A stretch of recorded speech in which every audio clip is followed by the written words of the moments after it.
আজকে চলে এসেছে চিচিঙ্গার একটি অপূর্ব স্বাদের রেসিপি নিয়ে। এটা রুটি পরোটার সাথে যেমন ভালো লাগে, এর পাশাপাশি ভাতের সাথেও খেতে কিন্তু ভীষণ ভালো লাগে। দেরি না করে চলো তবে রেসিপিটা শুরু করি। নমস্কার বন্ধুরা, বাণীর হেসেলের রকমারি রান্না নিয়ে আমি চলে এসেছি। আমার চ্যানেলে তোমাদের সবাইকে স্বাগত জানাই। এখানে দুটো চিচিঙ্গা আছে, চিচিঙ্গাগুলিকে খুব ভালো করে ধুয়ে নিয়েছি। এবার চলে যাব এগুলি কেটে নেওয়ার জন্য। এখানে একটা আলুকে দেখো আমি এই রকমভাবে লম্বা লম্বা টুকরো করে কেটে ধুয়ে রেখেছি। অন্যদিকে একই রকমভাবে আমি লম্বা লম্বা টুকরো করে কেটে ধুয়ে রেখেছি চিচিঙ্গাগুলিকে। প্রত্যেকটা চিচিঙ্গা একই রকমভাবে কেটে নিয়েছি, তবে তোমরা তোমাদের পছন্দ অনুযায়ী কেটে নিতে পারো। এখানে বেশ খানিকটা পরিমাণে চিংড়ি মাছ নুন হলুদ মাখিয়ে রাখা ছিল, সেটাকে খুব ভালো করে মিক্সিতে বেটে নিয়েছি। এইবার চলে আসি রান্নাটি করার জন্য। গ্যাসটা জ্বালিয়ে একটা কড়াই বসিয়ে দিয়েছি। এবার কড়াইটাকে খুব ভালো মতো গরম করে নিয়ে দিয়ে দিলাম তেল। সাদা তেলেই রান্নাটি করছে। এখন তেলটাকে কড়াইয়ের চারপাশে একটু স্প্রেড করে দিয়ে কেটে ধুয়ে রাখা আলুগুলিকে খুব ভালো করে ভেজে নেব। গ্যাসের ফ্লেমটাকে মিডিয়ামে রেখে এখন আলুটাকে খুব ভালো করে ভেজে নিচ্ছি। আর দিয়ে দিলাম পরিমাণ মতো নুন আর হলুদ। নুন হলুদ দিয়ে আলুটাকে এখন খুব ভালো করে ভেজে নিতে হবে। আলুটাকে এইভাবে পাতলা পাতলা কাটাতে আলুটা কিন্তু খুব সহজে সেদ্ধ হয়ে যাবে।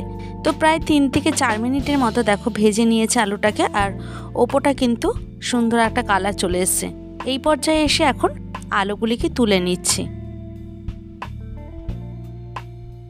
এখন ওই তেলের মধ্যে চিচিঙ্গাগুলিকে ভেজে নিতে হবে। আর এইভাবে যদি চিচিঙ্গাগুলিকে ভেজে নিয়ে রান্না করা হয় তাহলে কিন্তু রান্নার টেস্টটা অনেক গুণ বেড়ে যায়। এখানে চিচিঙ্গাগুলিকেও প্রায় 3 মিনিটের মতো গ্যাসের ফ্লেমটাকে মিডিয়ামে রেখে ভেজে নিতে হবে। একঘেয়ে চিচিঙ্গা ভাজা খেতে খেতে অরুচি হলে একবার এইভাবে চিচিঙ্গার এই রেসিপিটা ট্রাই করে দেখতে পারো। এইবার আমি চিচিঙ্গাগুলিকে তুলে নিয়ে ওই কড়াইতেই আরও কিছুটা পরিমাণে আমি 2 রকম তেল মিক্স করে রান্নাটি করছি। কিছুটা দিয়েছি সাদা তেল আর কিছুটা সর্ষে তেল। এখন তেলটাকে ভালো মতো গরম করে নিয়ে 1/2 টিস্পুন গোটা জিরে ব্যবহার করছি। জিরেটা থেকে সুন্দর একটা গন্ধ বেরোনোর পর দিয়ে দিলাম এখানে চেরা কাঁচা লঙ্কা। ঝালটা তোমরা তোমাদের স্বাদ অনুযায়ী দেবে। এখানে 2 থেকে 3টে ব্যবহার করেছে। আর একটা পেঁয়াজ কুচি, পেঁয়াজগুলিকেও স্লাইস করে কেটে নিয়ে তারপর এর মধ্যে দিয়ে দিলাম। এখন মিডিয়াম আছে পেঁয়াজগুলিকে খুব ভালো করে ভেজে নিচ্ছি।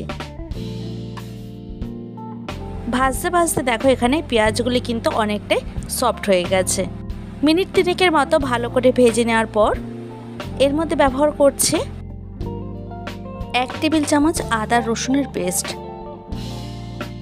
দিচ্ছি এখানে 1/2 টিস্পুন জিরের গুঁড়ো, টেস্ট অনুযায়ী নুন দিয়ে দিলাম।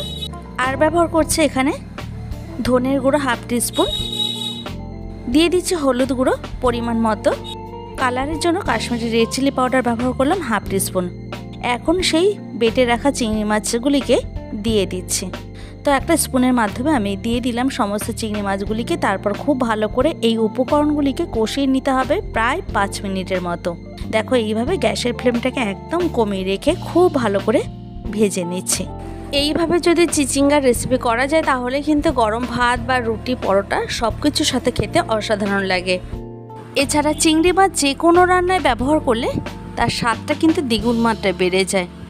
এদিকে আমার মশলাটাও খুব ভালো মতো কষানো হয়ে গেছে। এরপর এর মধ্যে দিয়ে দিলাম সামান্য একটু উষ্ণ গরম জল। এইভাবে জলটা দিয়ে মশলাটাকে আরও 2 মিনিটের মতো খুব ভালো করে কষিয়ে নিচ্ছি। এরপর এর মধ্যে দিয়ে দেব ভেজে রাখা চিচিঙ্গার আলু টুকরোগুলিকে। এখন আবারও চিচিঙ্গাগুলিকে এই মশলার মধ্যে খুব ভালো করে মিশিয়ে নিতে হবে। এইভাবে কষাতে কষাতে নুন হলুদটা এই সবজির মধ্যে ঢুকে যাবে। আর চিংড়ি মাছের যে একটা দারুণ ফ্লেভার সেটা কিন্তু এর মধ্যে স্প্রেডও করবে। এখন ঢাকা দিয়ে রাখছি মিনিট খানেকের মতো। তারপর ঢাকনাটা সরিয়ে নিয়ে আবার একটু ভালো করে নাড়াচাড়া করে নিচ্ছি। এইভাবে সবজিগুলিকে যদি একটু লো টু মিডিয়াম বা মিডিয়াম ফ্লেমে রান্না করা যায় তাহলে কিন্তু রান্নাটা খুবই ভালো হয়। তো এইভাবে একটু ভালো করে নাড়াচাড়া করে নিয়ে আমি এখন এর মধ্যে দিয়ে দিচ্ছি উষ্ণ গরম জল। এখন জলটাকেও হাই ফ্লেমে খুব ভালো করে ফুটিয়ে রান্না করে নেব। আর মাঝে মাঝে একটু চেকও করে নিচ্ছি। তো আমার এখানে সবজিটা 70% মতো কিন্তু সেদ্ধ হয়ে গেছে। এখন ভালো করে একটু ঢাকা দিয়ে দিচ্ছি আরও 4 থেকে 5 মিনিটের জন্য। 5 মিনিট পর ফিরে এসে ঢাকনাটাকে সরিয়ে নিয়েছি। এখানে দেখো গ্রেভির কালারটা কতটা সুন্দর হয়েছে। তবে তোমরা তোমাদের পছন্দ অনুযায়ী গ্রেভির পরিমাণটা বাড়িয়ে বা কমিয়ে রাখতে পারো। আর এখানে দেখো আলুটাকে একটু চেক করে নিলাম, খুব সুন্দর সুসিদ্ধ হয়ে গেছে সমস্ত সবজিগুলি। এখন আমি গ্যাসের ফ্লেমটাকে একদম হাইতে রেখে আমি গ্রেভিটাকে আর একটু টানিয়ে নেব। খুব ঝোল থাকলে ভালো লাগবে না, একটু মাখো মাখো হবে, তাহলে কিন্তু খেতে ভীষণ ভালো লাগবে। হাতের কাছে থাকা কিছু উপকরণ দিয়ে ঝটপট তৈরি করে নেওয়া যায় এই ধরনের রেসিপি। আর মুখের স্বাদ কিন্তু বদলাতে হলে মাঝে মধ্যে এইভাবে চিচিঙ্গা তোমরা রান্না করে দেখতে পারো, আশা করি ভীষণ ভালো লাগবে। এইবার আমি গ্যাসের ফ্লেমটাকে অফ করে দিয়ে একটা সার্ভিং বলে সার্ভ করে নেব। এটা গরম গরম ভাত বা রুটি, পরোটা সব কিছুর সাথে খেতে কিন্তু অসাধারণ লাগে। তৈরি হয়ে গেল দারুণ স্বাদের চিচিঙ্গার রসার রেসিপি। যদি আমার চ্যানেলে এই ধরনের আরও নিত্য নতুন ভিডিও পেতে চাও তাহলে অবশ্যই একটা লাইক, কমেন্ট, শেয়ার করো। তোমাদের একটা লাইক আর একটা কমেন্ট আমাকে আরও নতুন ভিডিও তৈরি করার উৎসাহ জাগিয়ে তোলে। দেখা হবে অন্য কোনো ভিডিওতে। ভালো থাকবে প্রত্যেকেই, আর তোমরাও কিন্তু সবাইকে ভালো রেখো। আমার সঙ্গে এতক্ষণ থাকার জন্য তোমাদেরকে অসংখ্য ধন্যবাদ।